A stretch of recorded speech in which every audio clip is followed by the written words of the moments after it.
Ons is besig om te praat oor die boek Handelinge. En ons trek by Handelinge 8. Dis ons 8ste deel ook. En ons gaan vandag praat oor Handelinge 8. Nou, in die boek Handelinge lees ons dat God se kerk tot stand gekom het, reg in die begin op die dag van Pinkster. Die Heilige Gees was uitgestort op alle vlees. En die evangelie het van daar af uitgebrei en word verkondig aan alle mense, Jode, heidene, alle rassegroepe, reg oor die hele wêreld. En dit is eintlik baie opwindend, en dis waar dit alles begin het, in die boek Handelinge. As jy die boek ook mooi lees, dan besef jy eintlik die boek Handelinge gaan oor die Heilige Gees en die krag van die Heilige Gees ook, nee. En ons sien die Heilige Gees op verskeie plekke in die boek Handelinge werksaam in mense se lewens. Nou, die gelowiges van die vroeë kerk was geweldig vervolg deur Jode en deur die Romeine. En in hoofstuk 7 word ons voorgestel aan seker een van die grootste vervolgers van die Christene. 'n man met die naam van Saulus, wat later natuurlik Paulus geword het.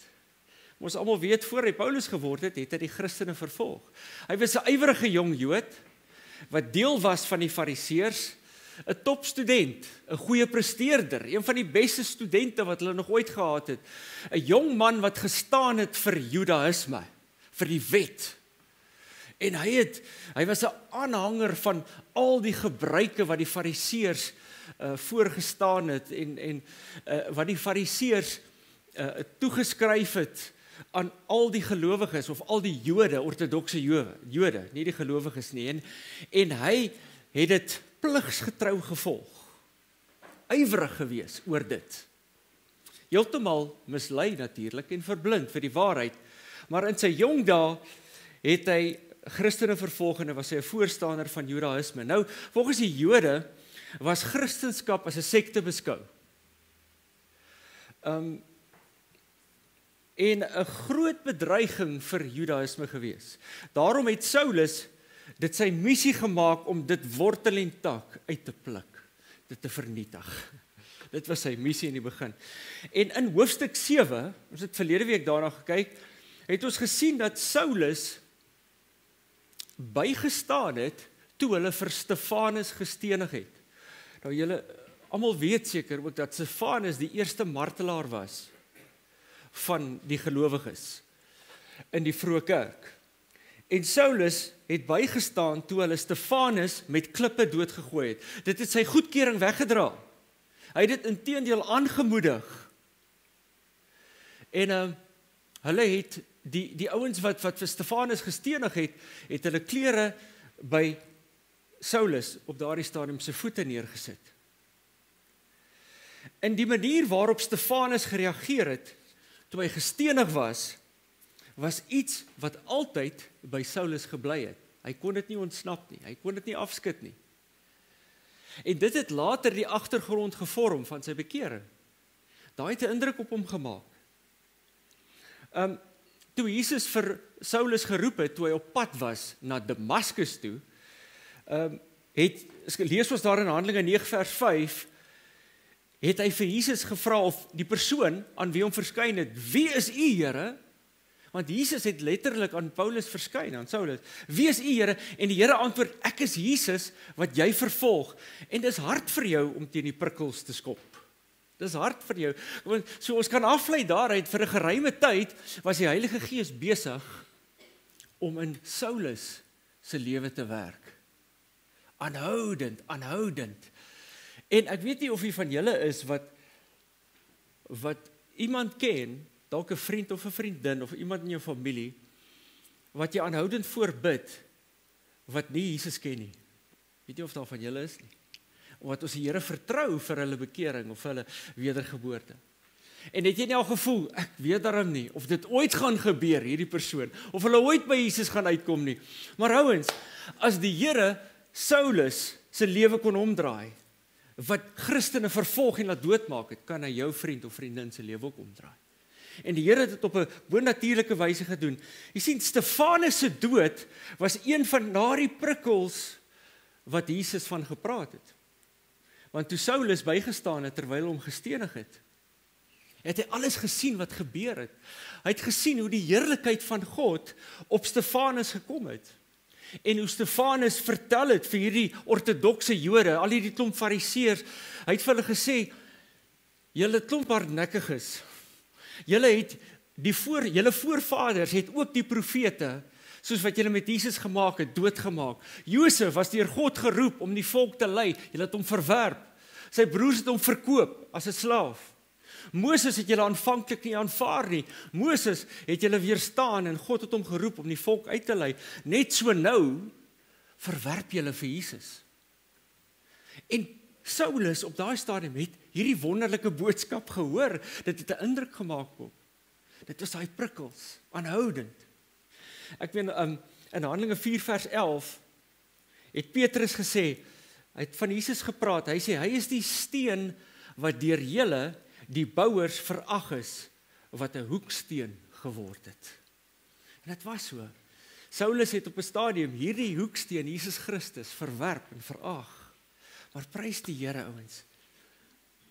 Die Here het gekom en sy lewe verander. En al hierdie dinge wat gebeur het, toe hy nog Saulus was, het 'n impak gehad op hierdie jong man se lewe. En later, ons sal nog by dit uitkom, het Jesus aan hom verskyn en het sy lewe omgedraai. Maar kom ons lees daar in Handelinge 8 vanaf vers 1. En Saulus het ook sy vermoording goedgekeur. Dit was nou Stefanus se vermoording, né? En daar het in die tyd 'n groot vervolging teen die gemeente in Jerusalem ontstaan. En almal is verstrooi oor die streke van Judea en Samaria, behalwe die apostels. Hierdie is 'n belangrike vers, ons gaan nou daaroor praat. En godvreesende manne het Stefanus begrawe en 'n groot rou oor hom bedrywe. Maar Saulus het die gemeente verwoes en in die huise gegaan en manne en vroue uitgesleep en hulle in die gevangenis oorgelewer. Geweldig vervolging gewees. Jy sien, God het die tragiese gebeurtenis van Stefanus gebruik om die evangelie deur die gelowiges verder te laat versprei oor die streek. Jesus se aanvanklike opdrag, onthou julle, hy het gesê, gaan na Jerusalem toe en wag op die belofte, en gaan en wag in die bofortrek, sodat julle aangedoen word met krag, sodat julle my getuies kan wees, waar in Judea, in Jerusalem, in Judea, Samaria, en tot aan die uithoeke van die aarde. Nou wat het hier gebeur met hierdie kerk? Man, hulle het herlewing gehad in Jerusalem. Dit was om te lekker by daai kerk. Hulle wou nie uitgegaan het nie. Hulle het dit so geniet en hulle wou net daar bly, maar God se plan was baie groter as dit. God se plan is baie keer groter as jou gemak en gerief, ouens. Ek weet nie of julle dit al agtergekom het in julle lewens nie. Baie keer. En God het 'n plan gehad dat hierdie ouens moet uitgaan en toe gebruik God hierdie geleentheid waar Stefanus gestenig was, want 'n vrees het oor die mense gekom en hulle het gesê, nee, ons moet hier uit. Maar weet julle wat's mooi van dit? Hulle het nie weggehardloop en stil gebly oor die evangelie nie. Hulle het uitgetrek en oral waar hulle gegaan het, het hulle die evangelie verkondig. Judea, Samaria, oralster. So God het dit gebruik sodat die evangelie uit Jerusalem uit kan kom. In vers 1 daar sien ons dat die apostels in Jerusalem agtergebly het. Die verspreiding van die evangelie was nie net hulle verantwoordelikheid nie. God het nie net hulle geroep om getuies te wees nie, maar alle gelowiges. Hulle moes bly in Jerusalem wat deel van hulle verantwoordelikheid was om die getuies en die gelowiges toe te rus vir hulle dienswerk. En dis nou nog so, né? God roep die geestelike leiers, waarvan ek een is, en een van my groot verantwoordelikhede is om die gelowiges, die diensknegte in God se koninkryk, om hulle toe te rus vir die dienswerk. Ek is nie net geroep om 'n getuie te wees nie. Maar almal van julle wat hier is, wat deel is van familiehuis, God het ons almal geroep om getuies te wees. Om uit te gaan, om die evangelie te verkondig. Dis almal se verantwoordelikheid. God het gesê, gaan dan heen en maak disippels van alle nasies. As jy 'n disipel is, het God jou geroep om disippels te maak. En ek wil julle weer vandag, soos ek aan die begin van die jaar challenge. As jy net een persoon hierdie jaar na die Here toe lei, en jy nooi daai persoon kerk toe, dan verdubbel familiehuis die einde van die jaar. Vra die Here om jou te wys, wie is daar wat hy jou, in wie se lewe hy jou wil gebruik. En die Here is getrou om dit te doen. Jy sê, maar Flip, ek weet nie wat, hoe gaan ek iemand na die Here toe lei? Man, as jy nie weet, hoe nie, sê net vir die ou, kom Sondag saam my kerk toe. Nooi hom uit, na 'n mannesel toe, 'n vrouesel toe, na 'n kerkdiens toe.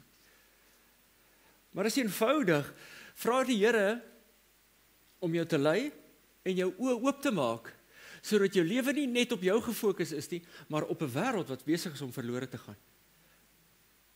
'n Verlore gaande wêreld, al daai mense is potensiële disippels en God wil jou gebruik om 'n verskil te maak in iemand se lewe. So kom ons, neem die verantwoordelikheid op, net soos hierdie gelowiges, om uit te gaan en die evangelie te gaan verkondig. Handelinge 8 vers 4, en die wat verstrooi was, het die land deurgegaan en die woord van die evangelie verkondig, oral waar hulle gegaan het. En Filippus het afgekom in 'n stad van Samaria en Christus aan hulle verkondig. Daar het hy nou by Samaria uitgekom, in die streek. En die skare het eendragtig ag gegee op die woorde van Filippus, toe hulle dit hoor en die tekens sien wat hy doen. Want uit baie van die wat onreine geeste gehad het, het die geeste uitgegaan terwyl hulle met 'n groot stem skreeu. En baie wat lam en krepeel was, het gesond geword. En daar was groot blydskap in daardie stad. It's amazing, nee. Daar was herlewing, man, het ontstaan in daai stad in Samaria. Dis wonderlik hoe die Here Filippus gebruik het. En ons word hier voorgestel aan nog 'n persoon wat deel was van die 7 diakens wat die apostels aangestel het, of gekies het en aangestel het, om te kyk na die wees en weduwee, na die armes. Onthou julle, ons het daaroor gepraat? Die apostels het 7 ouens gekies, Stefanus was een, en Filippus was ook een. So God het hierdie diaken gebruik om die evangelie te gaan verkondig. Later in Handelinge lees ons weer van Filippus, maar daar praat hulle van Filippus die evangelis. En hy het in Caesarea gebly. En op een van Paulus se sendingreise op pad terug Jerusalem toe, het hy gaan kuier vir Filippus. Ek kan my net self voorstel hoe hulle gepraat oor die ou dae. Hoe hy dalk vir Filippus gesê het, ek kan nie dink dat ek die Christene so vervolg het nie. Maar ek dank die Here dat hy my verander het en my lewe nuut gemaak het. Filippus was 'n baie merkwaardige persoon en God het hom kragtadig gebruik. Nou, die Jode het nie baie van die Samaritane gehou nie. Julle het dit al agtergekom, né? Dele in die Bybel. Hulle was beskou as basters. As ek dit nou so reguit plain en eenvoudig kan uitdruk. Ek weet toe Jesus met die Samaritaanse vrou gepraat het by die put, toe kon sy disippels dit nie glo. Wat Jesus, hoe kan hy so laag daal om met 'n Samaritaanse vrou by die put te praat? Nee, hulle is benede ons. Maar ek glo die saad van die evangelie was reeds daar geplant. Die saad van die evangelie in Samaria was reeds daar geplant toe Jesus met hierdie vrou gepraat het. Julle ken die verhaal. Sy was so oorweldig en beïndruk met Jesus, sy het toe dorp toe gegaan en vir die mense gaan vertel, hier's die Messias. Hulle het ook die Messias verwag. Hy het gekom en ons lees dat die mense dadelik na Jesus toe gegaan het en toe hulle hom gehoor het en gesien wat hy doen, toe was hulle oortuig en hulle was so bly, sê hier is die Messias. En ouens, ek glo daar was die eerste saad van die evangelie al geplant in die streek van Samaria. Nou in die Ou Testament sien ons dat die volk Israel op 'n stadium verdeel het. Daar was 10 stamme gewees wat onder leiding van koning Jerobeam na die noordelike streek toe getrek het. Hulle het onder Dawid se heerskappy uitbeweeg. So Dawid en die stam van Juda aan die onderkant en die 10 stamme, die res van die Israeliete het na die noordelike deel toe getrek. Maar hierdie 10 stamme was ongehoorsaam aan God gewees. Hulle het verval in afgoderry. En God het besluit, as gevolg van dit, gaan ek julle in ballingskap laat wegvoer deur die Assiriërs.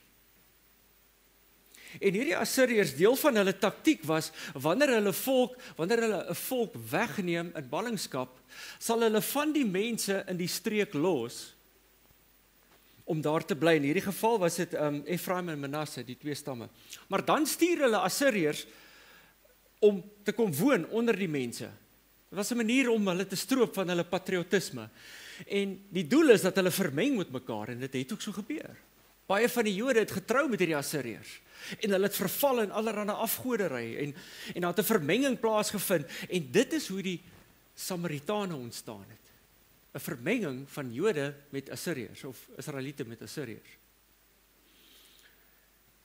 Daar was baie okkultiese gebruike wat beoefen was deur die Samaritane in die streek. Veral in die dorp waar Filippus was, maar ons sien so mooi in hierdie skrif hoe die Here hom kragtadig gebruik het om mense te bevry, en die houvas wat die demoniese kragte gehad het in daai dorp veral het gelig.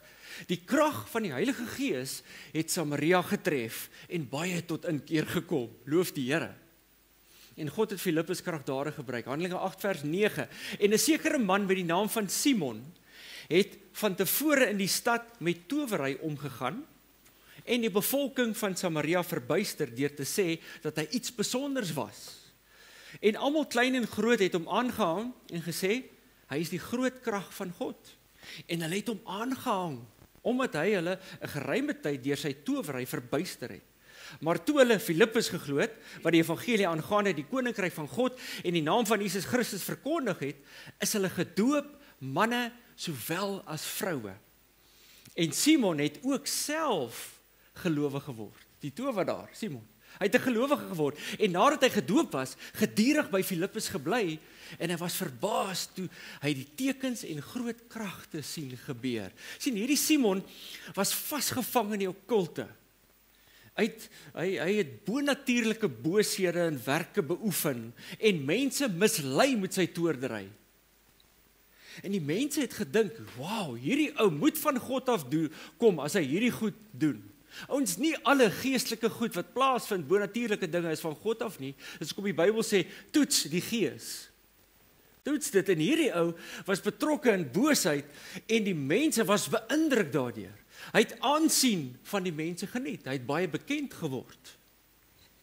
En dadelik het mense hom op 'n troontjie geplaas. Is dit nie maar hoe mense maak nie? Die ou deur wie die bonatuurlike werke gebeur, dink hulle, wow, hierdie ou is so wonderlik, dan plaas hulle hom op 'n troontjie. Maar is gevaarlik eintlik. En dit was Simon se probleem eintlik. Hy het die aansien van die mense geniet. Die populariteit, klink amper soos Ananias en Safira, nee, wat ook wou populêr en bekend wees. Kyk hoeveel geld gee ons vir die kerk. Maar hier ook sien ons met ou Simon, hy wil ook die aansien van die mense geniet. En bekend wees onder die mense. Maar prys die Here, toe hy die evangelie hoor, het God sy lewe verander. En hy was gedoop, hy het 'n gelowige geword.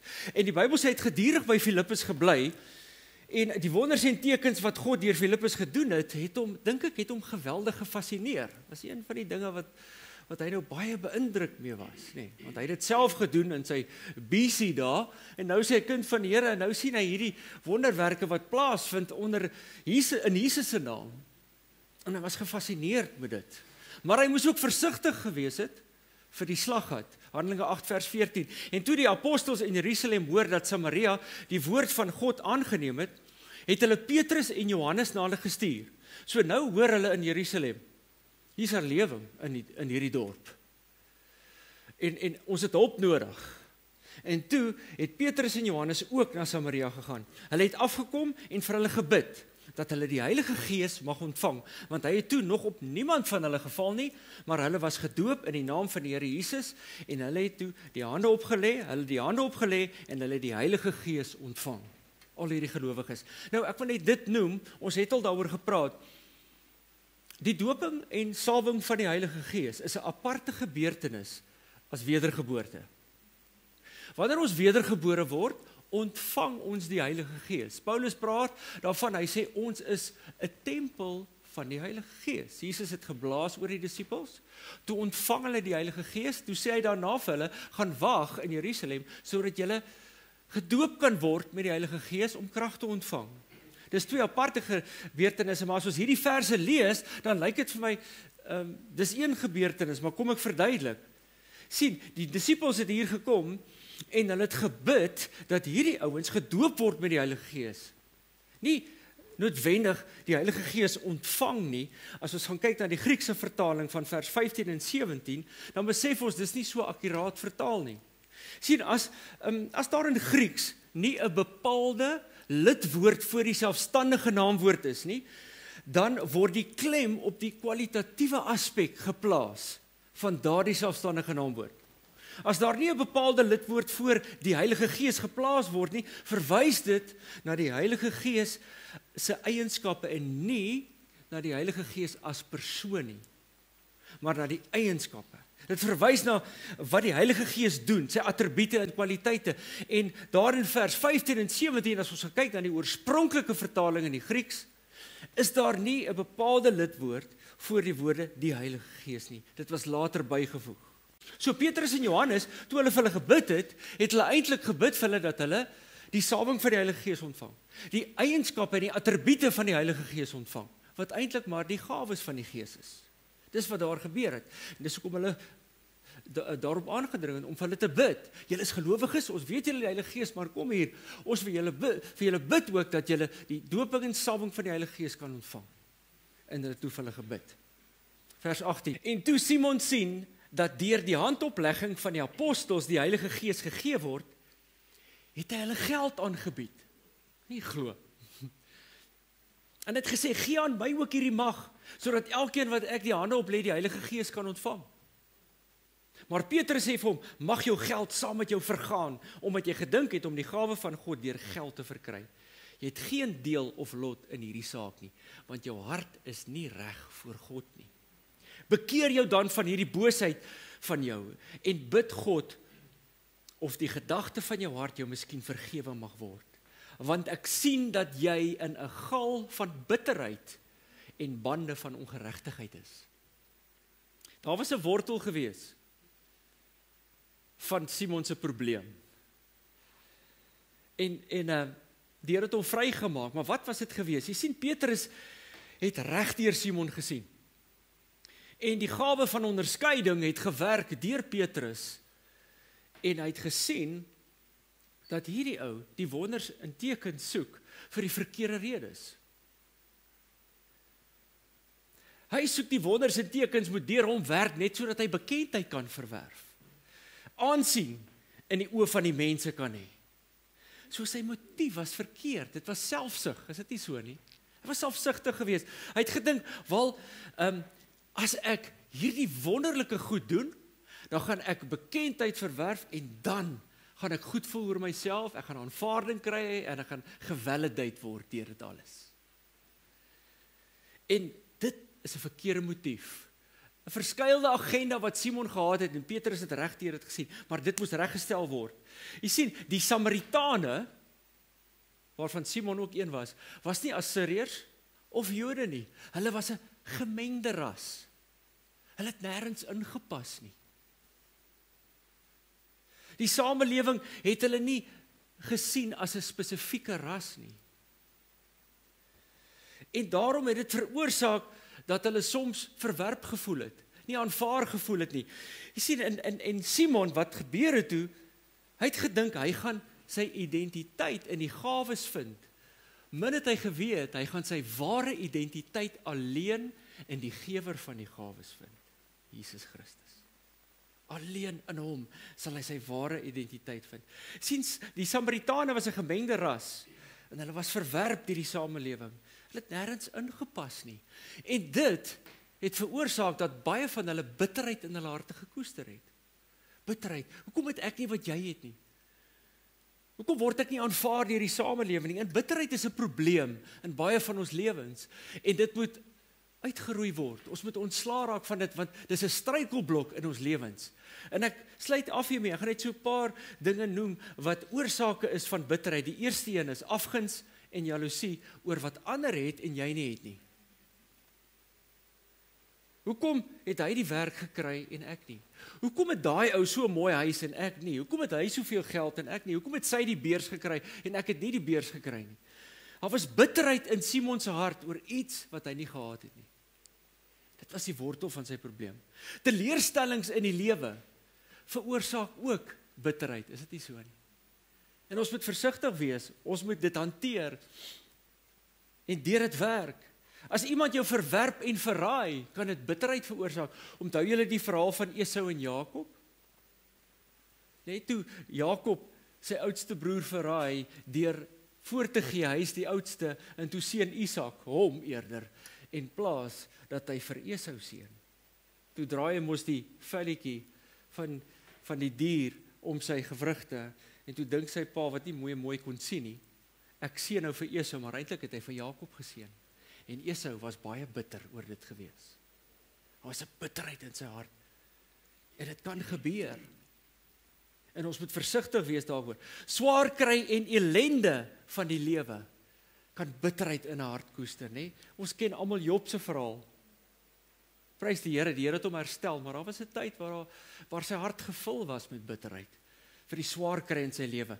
Persoonlike verlies en die dood van 'n geliefde kan verlies of kan bitterheid in ons harte veroorsaak. Ek weet julle ken die storie van Naomi. Dis nou Rut se skoonma, nê. Naomi het na 'n ander land toe getrek en daar het haar man gesterf en albei haar seuns. Toe trek sy terug saam met Rut, toe sê sy, moet my asseblief nie meer Naomi noem nie, noem my Mara, wat bitter beteken. Was 'n bitterheid in haar hart. En ek dink al hierdie goed is vir ons voorbeelde wat Jesus vir ons uitlig, of wat God vir ons uitlig, sodat ons nie toelaat dat bitterheid ons lewens oorneem nie. Want dit verwoes jou, dit beperk jou, dis 'n struikelblok in jou lewe, wees versigtig. Ek meen, persoonlike mislukking kan ook bitterheid veroorsaak. Hoe dink julle moes Petrus gevoel het, toe hy Jesus verraai het? Hoe vergewe jouself van so iets? Hy het Jesus letterlik verraai. Dit moes moeilik gewees het, maar daar was vergifnis en hy was herstel. Die Here het hom herstel. Ek weet nie wat in jou lewe aangaan nie. Dalk is daar dinge in jou lewe wat jy aangevang het, en jy weet God het jou vergewe, maar jy stoei met daai vergifnis van jouself. As God jou vergewe het, wie is jy om dit teen jou te hou? Die Bybel sê hy verwyder jou sonde so ver soos die ooste van die weste, hy dink nooit weer daaraan nie. Moenie jouself pak gee van die oggend tot die aand, skud dit af. Moenie bitterheid in jou hart veroorsaak omdat jy jouself nie kan vergewe nie. Hanteer dit, vergewe jouself, God het jou vergewe. Moenie laat bitterheid jou terughou nie. Efesiërs 4:31, alle bitterheid en woede en toorn en geskreeu en lastering moet van julle verwyder word, saam met alle boosheid, maar wees vriendelik en vol ontferming teenoor mekaar. Vergeef mekaar soos God ook in Christus julle vergewe het. Hy begin daar, daai vers 31, begin met bitterheid. Dis bo aan die lys, raak ontslaaf van dit. Hoe doen ons dit? Deur te vergewe en vry te spreek. Vergewe, spreek vry en laat gaan. Hebreërs 12:15 sê, bitterheid besoedel nie net jou eie hart nie, maar dit benadeel ander mense om jou ook. Dit benadeel ander mense om jou ook. Dis 'n tronk waarin jy jouself plaas en die vyand gaan jou daarin vashou as jy dit nie bely en ontslaa raak van dit nie. Die Here wil jou vrymaak. Die Here het vir Simon vrygemaak. Moenie vashak by bitterheid nie. In die ou dae, in die antieke tyd, toe hulle wyn gemaak het, het hulle die druiwetrosse in 'n groot skottel gegooi, seker maar van hout gemaak, en dat hulle op het getrap, nê. Daar was daar 'n opening en die sap, soos hulle dit getrap het, die sap uitgeloop in 'n aanhouer. Nou, terwyl hulle dit trap en die sap loop uit, is daar stukkies blare en stingeltjies en skilletjies van die korrels wat saam inloop in die aanhouer. En dan, wanneer dit in die houer is, dit moet nie te lank, hulle moet nie te lank vat nie, maar dan moet hulle toelaat dat dit afsak. Maar wat baie belangrik is, die wyn moet nie te lank op die afsaksel staan nie, want dan raak dit bitter, soos asyn. Die proses was 'n paar keer herhaal, want dis baie warm in Israel, so wyn, dit gis vinnig, dit raak vinnig wyn. En bitterheid is soos daai afsaksel. As jy vashou aan dit, gaan dit jou lewe verwoes. Lê dit af, raak ontslae van die afsaksel van bitterheid. Moenie bitter word nie, word beter. En ek sluit af met hierdie 2 verse, ons laaste 2 verse in Handelinge 8. Vers 24, maar Simon het geantwoord en gesê, bid julle tot die Here vir my. Ouens, bid vir my asseblief, sodat niks van wat julle gesê het oor my mag kom nie. Dis mooi, nee. Bid vir my. Bid vir my. Ek het nodig om vry te kom van hierdie bitterheid. En nadat hulle dan kragtig getuig en die woord van die Here gespreek het, het hulle na Jerusalem teruggegaan en die evangelie aan baie dorpe van die Samaritane verkondig. En dit is my so mooi, as ek hierdie lees, dan besef ek net, die evangelie was nie net vir Jode nie, dit is vir alle nasies. Vir alle nasies. Samaritane, Afrikaner, Grieke, Italianers, almal van hulle. Die ergste ras wat jy aan kan dink, wat jy dink, hulle is te wild, hulle sal nooit tot inkeer kom nie. Selfs die kannibale in Amazone, die evangelie is vir hulle ook. Vir almal. En is ons verantwoordelikheid om getuies te wees. Nou weet jy wat? Jy hoef nie Amazone toe te gaan om 'n getuie te wees nie. Net daar in jou onmiddellike omgewing, elke dag, is daar iemand wat God vir jou gaan wys, wie jy kan uitdaag in liefde op 'n mooi manier en Jesus kan wys. Net daar in jou onmiddellike omgewing. Daar's baie mense wat die Here nodig het. En wat is ons? Ons is getuies. Waarvan getuig ons? Van Jesus. Ons getuig van sy goedheid, van sy grootheid. Partykeer is dit, al wat nodig is om net jou storie te vertel vir iemand, hoe goed die Here vir jou was. Dis 'n kragtige getuienis. En die Here wil jou gebruik. Die Here wil jou gebruik. Kom ons sluit die oë. Ek wil vandag vir jou bid. As jy worstel met bitterheid en jy toegelaat dat bitterheid jou hart oorneem. Jy het 'n deel van jou hart. Een van daai kamers in jou hart het jy die deur oopgemaak vir bitterheid en jy sukkel om dit af te skud. God kan jou vandag vrymaak van dit. Dalk sukkel jy om jouself te vergewe. Wat dit ook al mag wees, teleurstelling. En dit is die wonderlike ding, wanneer ons as gelowiges saamkom, dan bid ons vir mekaar, en ons kan mekaar se laste dra, en ons stem saam oor 'n sekere saak, en ek weet God is getrou om dit te doen vir ons. En in liefde wil ek jou vanoggend uitnooi, terwyl al die hoofde gebuig is en die oë gesluit is, wil jy net vinnig jou hand opsteek, sê, Flip, bid vir my, ek sukkel om bitterheid af te skud. Ek sien hande opgaan.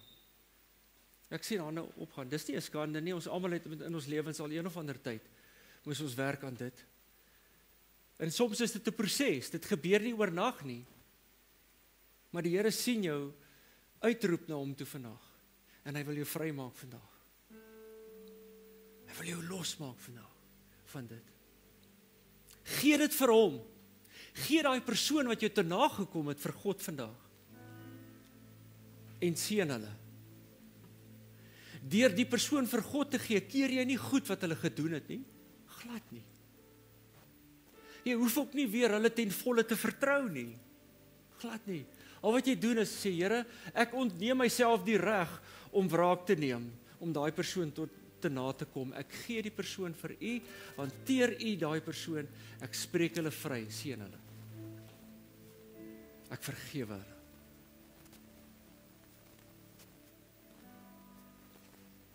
Dis die moeite werd om te laat gaan en dit vir die Here te gee. Loof die Here. Kom ons bid saam. Vader, ek dank U, Here, vanoggend het die hande sien opgaan, mense wat vasgevang is en wat sukkel met bitterheid. En ek wil vra dat U vir hulle vandag die krag sal gee om dit af te lê en vry te kom van bitterheid in Jesus naam. Maak hulle los van dit. Gee hulle die krag en wysheid om vandag te vergewe en vry te spreek. En die wat hulle te nagekom het, Here, ons seën hulle vandag. Ons seën hulle, ons gee hulle vir U. Hanteer U dit vir ons, Here. Hanteer U dit, net soos U wil. En ons spreek vry vandag. Ons dank U daarvoor. Dankie, Here, in die naam van Jesus. Maak U vandag vry. Maak U mense vandag vry van bitterheid in Jesus naam. Dankie Vader dat ons weet dat ons net in U alleen ons ware identiteit kan vind. En ons weet in U is ons kinders van God, bekleë met geregtigheid. Ons is koningskinders. Ons is verlos deur die bloed van die lam en ons behoort aan U. Dankie Here. Ons eer U, ons loof U Vader. En vandag Here, saam met daai mense, stem ons saam, hulle is vry van dit. Ons het vandag daai bitterheid by die voete van Jesus neergelê. Wil amper sê aan die voet van die kruis, U het gesterf vir dit ook. Vandag het U vrygemaak. En ons dank U daarvoor, Here. In Jesus naam. Amen, amen. Loof die Here.